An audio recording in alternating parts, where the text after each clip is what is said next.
manje pho wena ngingafuna ukulalela yini ungafuna ukulalela wena khona kini la mina sekhaya wena. Are you a racist? No. Can you speak any African language? No, I'm a lawyer, not a linguist. So you don't see any need of learning African language because you are not a linguist. I'm a linguist, but I know colonial languages. Every single political party. And they rejected us. Yes, obviously they rejected us. Yeah. You know, it wasn't the other way around. And I'm not bitter about it. I understand. Role in building bridges between South Africans and Nigerians because of the perceptions that media create. Proliferation of such fake news. Monopoly capital influence in South Africa. The way in which the economy has never been transformed. The fact that we've never addressed issues such as expropriation of land without compensation. So some foreigners have been busted with drugs. Over 600 million rands. This is a lot of money. And the surprising thing about this whole thing is that the nationalities of these people is the most surprising. Also, there is a white man who is saying that the economic woes that is confronting South Africa today, especially in the past 3-4 months, should be blamed on JACINTA. I have this and other videos. Victoria Africa also has something to say in this video. And Julius Malema. Don't forget to like, don't forget to subscribe. You don't lose anything by liking, just give the video a thumbs up. Let's go into the video, watch, come back and talk. Let's start off with our breaking news story this morning. It's out of Musina, where police have just discovered a major drug lab worth an estimated 600 million rand. Provincial Police Commissioner Jan Skeepers joining us live from the scene this morning. Mr. Skeepers, thank you so much for the time. Appreciate it as well. Won't you just give us as much detail as you perhaps have at this stage with regards to this 600 million rand drug lab found just meters away, really, kilometers away from the border? Good morning, sir. Good morning to your listeners as well. Yes, it's an investigation that ran for the past 2 months between the Hawks and crime intelligence and also visible policing components here in Limpopo. Then last night we found on this property close to Musina area, like you mentioned, and we discovered this clandestine lab here in Musina, and we recovered currently drugs worth about 600 million rand. It is a normal drug that we call tick on the street, and we also arrested 5 suspects. 2 of them were from Zimbabwe, 1 from South Africa, 1 Malawian, and 2 from Mexico. And are we aware of when these drugs got there, how they actually got there? No, that's still part of the investigation. Like I said, it's for the past 2 months that we were watching the property through the Hawks and crime intelligence, and the operation took off last night. I'm here on the scene since 2 o'clock this morning. So was this a facility that I'm assuming actively producing drugs as you pounced on it last night? They were actively in the process, busy producing the drugs, yes. 600 million is a large figure. Just wanted to find out how exactly you were able to determine the figure as well. Well, we've got experts here on the scene that's busy with the scene at the moment, and that is the estimated value. So those are the guys that knows approximately what is the street value. It's crystal meth, like I said, normally on the street it's called tick. Are you able to share whether the area of Musina is actually seen as an area in which this is happening a lot, considering, yes, it is a border town. It wasn't so long ago that we actually had my colleague Skara seeing a consignment of drugs actually hitting around that area. It was May this year already. Is this an area that you're concerned about as police, having drugs in and around it? No. Normally what they do is they come through the border, but this is on a farm not far from the border. So normally our drugs confiscated is coming through the border post itself or just next to the border, but this is not the similar one. This is on the farm. It's quite in a rural area, so there's not a lot of movement around here. But through our operations that we've intensified here on the border, and that is initially that led to the discovery of this lab. Do you believe that this is part of a bigger, shall we say, network-operated sort of a syndicate or organized crime network? Yes, definitely an organized crime network. they are coming. They are going from here to Northwest Gauteng, and I'm sure to the rest of the country. So definitely it's part of organized crime.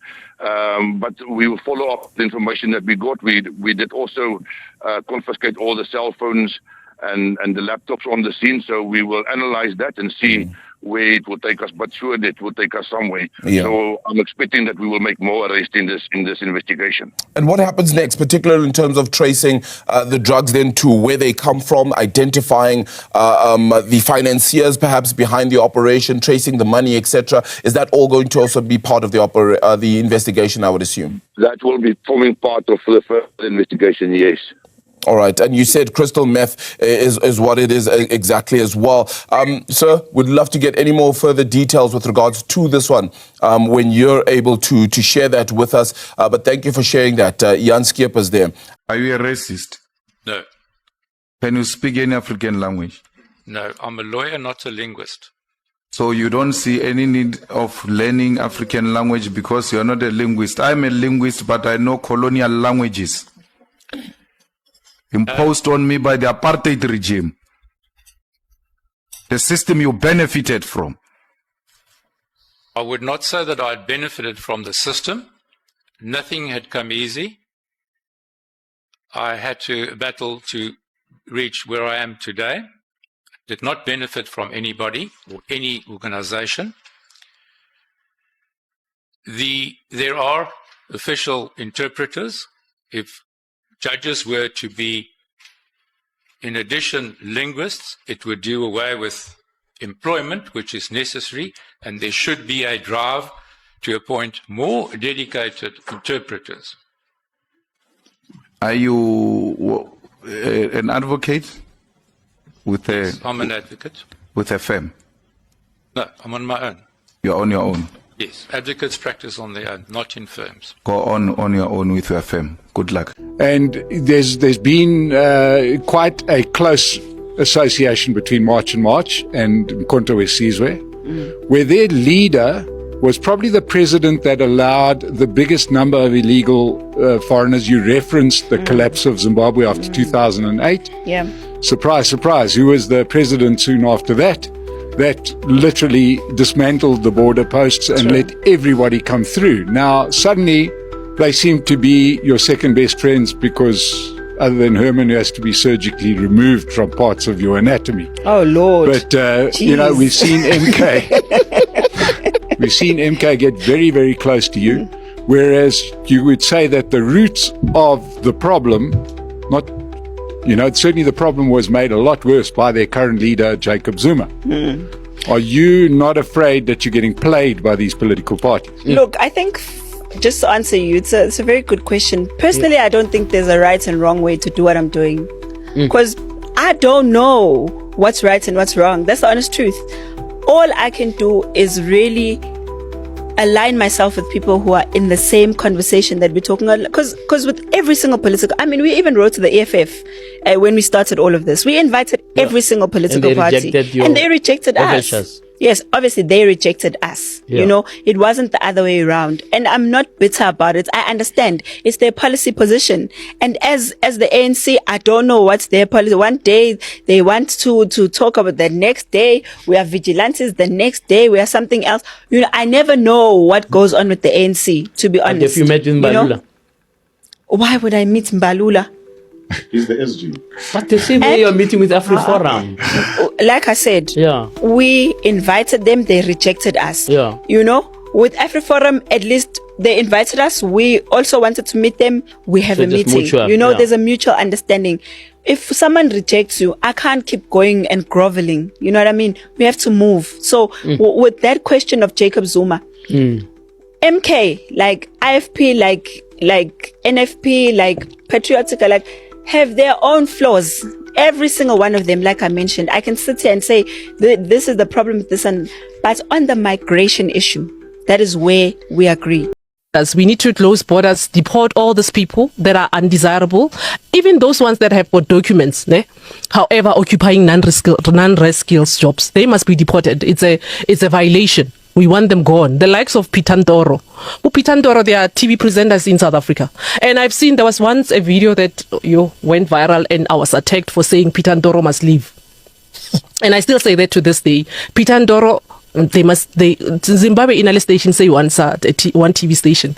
They must go with the knowledge that they've got and skills that they've acquired. They must go there and build their own TV stations. We cannot have Zimbabweans coming here to present TV presenting work. We've got talented South Africans that are capable of doing that. And they were telling me about Trevor Noah. And remember, America is known for recruiting foreign talent. We cannot be expected to operate like America. We are not America. We are a sovereign state with its own laws. Whenever South Africans embark on a peaceful protest, raising genuine concerns of poverty, unemployment and inequality, they are called xenophobic, they are called xenophobes. But whenever the same phenomenon takes place in any other country, it is given different names. But I think what is also very disturbing is that this phenomenon of xenophobia has become more synonymous with South Africa more than any other country. There's no way in which media can play a role in building bridges between South Africans and Nigerians because of the perceptions that media create. Proliferation of such fake news actually fuels the tension between the two countries because we rely on you, the fourth estate, men and women of media whom we consider to have the highest levels of integrity to distribute real-time news, accurate and to the best of your ability, informative news. African unity means that there's a tendency towards greater commonness and commonalities. It doesn't mean that the differences, the disagreements and the divisions will disappear. So you will find that from the time of the Pan-Africanist ideology, it's always been those shifts, but the goal is to see that there is greater integration than there is greater conflict. The citizens would push for integration at the non-state level. The states would also be pushed and pulled by their citizens at what they do. Nigerian Minister of State for Foreign Affairs, Ambassador Olushola Enikonlolaye, zeroed the subject down to Afrophobia, warning that migration, unemployment and crime should never justify hostility towards other Africans.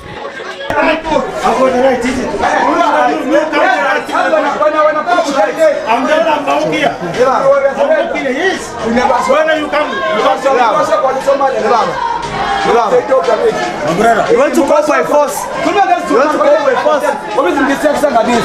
Get him in a good basho for Somalia. Man, you go and you are pulling you don't pull the you don't pull the when I go again. Minnesota. When I go to Somalia, Minnesota. When?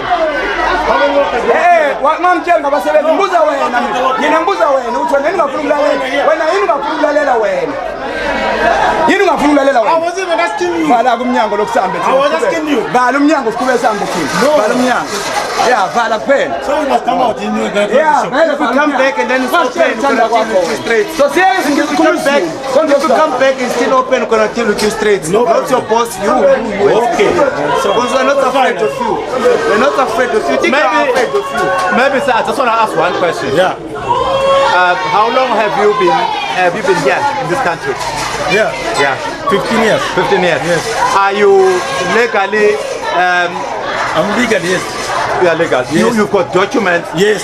Okay. Yeah. That's what we wanted to find out. Yes. Okay. Okay. If someone had to come here and ask for those documents, would you be able to produce those documents? Those one even they come here before. Okay. They ask me, I give them a document, they give me back, they go. Okay. That's what they do. A quick one. Do you understand why are they here and what is their frustration? Like now, how I'm going to make it understand they come and must close the shop? What is that? You don't understand? Yes. Why they say they must close the shop? Okay. That's why I even asked the question. You said they've been here before, right? Yes. What did they say when they were here? They said they will say, where's the paper to write to work? Beside papers, beside papers, they did mention that if you are in South Africa, you must meet certain requirements to operate or run a business, right? Yeah. And do you meet that? No. Those requirements? No, not requirements. That is the reason why they are saying you must close, because the business that you are conducting or running can cannot be taken over by South African because you don't have that 5 million rand which can be invested here. For you, let me finish so that next time when they come here, you would understand that they are not fighting you because you are a foreigner, but they are fighting you because you are not abiding with the law, you are not complying with what South African citizens are crying for, which is you running a business here, not meeting the requirements. You can stay in South Africa, you can visit South Africa, but you cannot run a business. That is why they are here. Next time they come back, they will be asking you the very same question. That is why I said, do you understand their frustration? And do you understand the requirements that you, as a foreign national, must meet in order to operate and run a business? Understand? So next time they are here, they will be asking you the very same question. Having your passport or your visa does not mean you can run a business. Maybe just one quick question. Were you aware of those requirements before you opened the shop? Because you are finding yourself in this situation right now. Were you aware of those requirements before? No. You were not aware. Now that you know, what steps have you taken to ensure that you don't find yourself in the similar situation again? I'm very worried about our country. I'm deeply pained by what is happening with March and March, the xenophobia and especially the Afrophobia that is being promoted. I'm deeply disturbed by not just what happened specifically on the 30th of June, but the run-up to it and now also the aftermath. Because there is a very artificial narrative being manipulated and pushed to get South Africans to turn on their fellow African brothers and sisters. And I've maintained throughout that while South Africans clearly have some serious problems and concerns, and while it is evident that people feel, whether it is true, but that they feel that they are in a problem where they lose some of their jobs, that they face the coal face in the townships where they interact with their fellow African brothers and sisters, that the narrative is being manipulated to create the wrong impression that South Africans are poor, that South Africans are living in the most unequal society in the world, that South Africans are losing their jobs and can't find jobs, primarily because fellow African brothers and sisters have come to South Africa. That is a fallacy. It is not the truth. There are much bigger economic issues at play. The big white capitalist monopoly capital influence in South Africa. The way in which the economy has never been transformed. The fact that we've never addressed issues such as expropriation of land without compensation. That we never dealt with what is happening on the Johannesburg Stock Exchange. That we never dealt with the fact that the large mining industry continues to be in the hands of mainly white monopoly capitalist international companies and shareholders. These are the critical issues.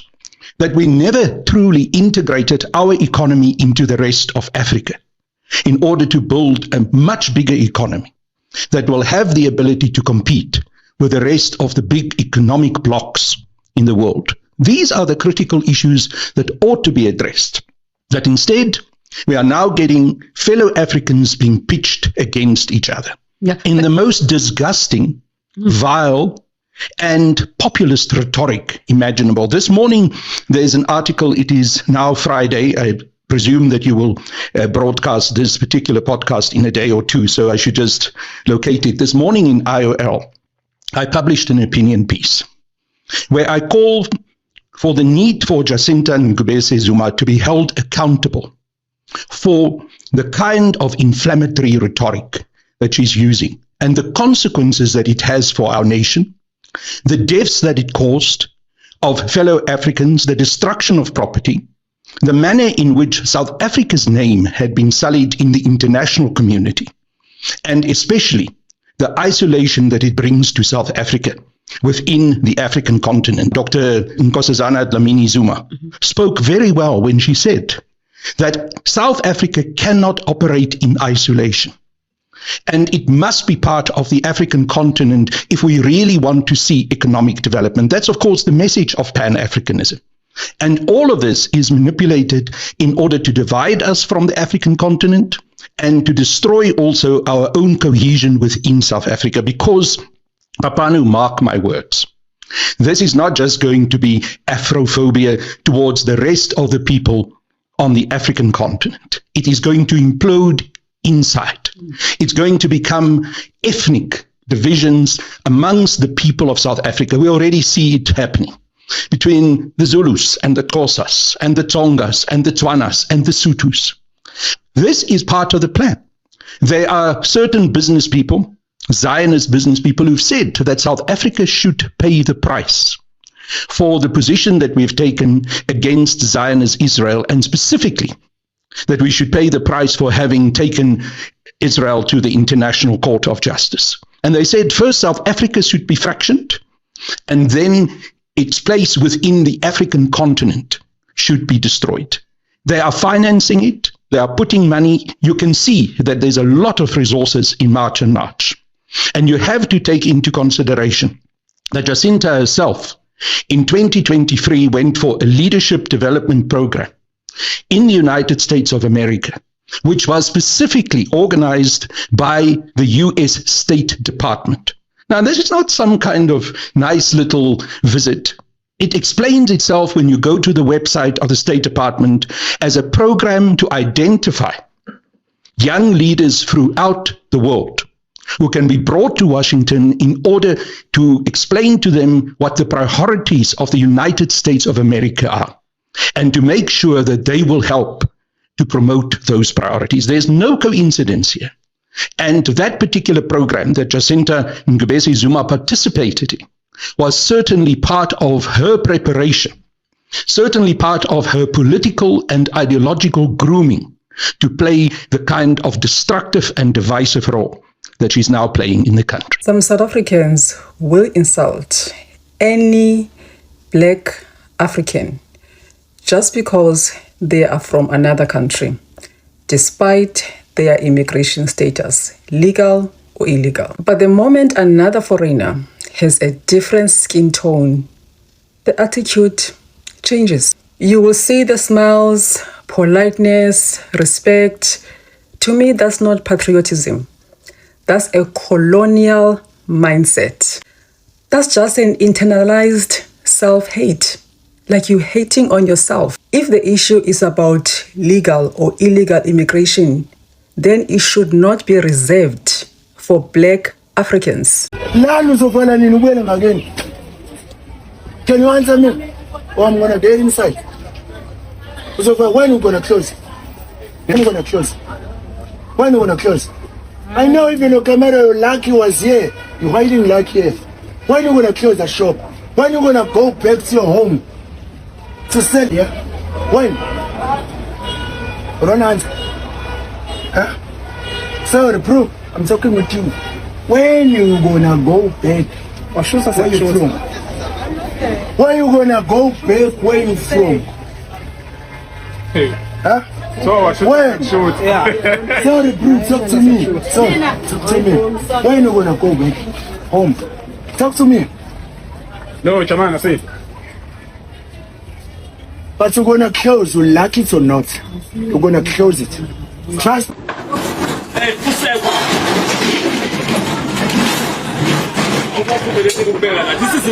is a parking lot. This is a parking lot. This is a parking lot. This is a parking lot.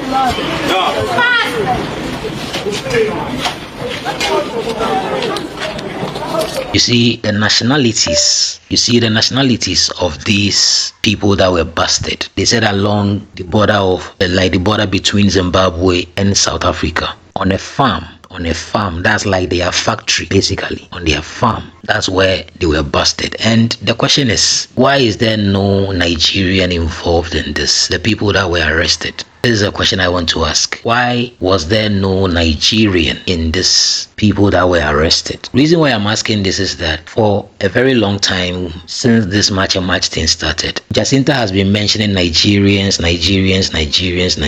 all the time. The question is, even if there is some Nigerians who are involved in the drug thing, I'm not sure it is only Nigerians. You see, but Jacinta has made it seem like it is only Nigerians that commit or that do drugs in South Africa. That's where the problem is.